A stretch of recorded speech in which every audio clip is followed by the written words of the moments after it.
Bakit ka magtsatsagang ganito ang view mo pag nagdadrive kung pwede namang gawin ganito kalinaw ang salamin mo maski pa umuulan or gabi? Pero hindi mo naman kailangan mag-taste ng ganyan kapag meron kang first gear glass polish na non-acid base. So samahan nyo kung pakintabin at pagandahin yung salamin natin, not only making it more presentable, pero para din po mas safe mag-drive kasi po maiiwasan yung mga acid rain marks, water marks, pati po yung mga lagkit-lagkit. So ganito lang po yung kadali. Kahit mag-isa ka lang, kayang-kaya mo itong gawin kasi meron na yung applicator na kasama. To use this, alugin mo lang mabuti bago gamitin, and then kuha ka lang ng a few drops, lagay mo lang sa applicator natin, and then diinan mo lang yung pag-apply sa ating salamin. Pwede to sa windshield, sa side mirror, sa rear mirror, pati po sa mga ibang part ng salamin na sasakyan mo para mas maging safe ang ating pagdadrive, lalong-lalo na sa gabi at kapag po nag-uulan. Kasi minsan, akala natin malabo na yung salamin, yung pala, malagkit lang or may mga acid rain marks. O minsan kapag po nalagkit-lagkit yan, ang hirap mo mag-drive, lalong-lalo na kapag nabasa ng ulan. So, you don't need to leave it on for several minutes. In fact, kapag lagay mo, pwede mo na yung hugasan agad. Dinidiinan lang natin para makita nyo yung difference dito sa side na hindi natin lalagyan ng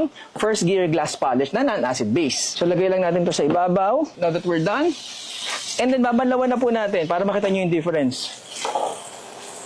Okay.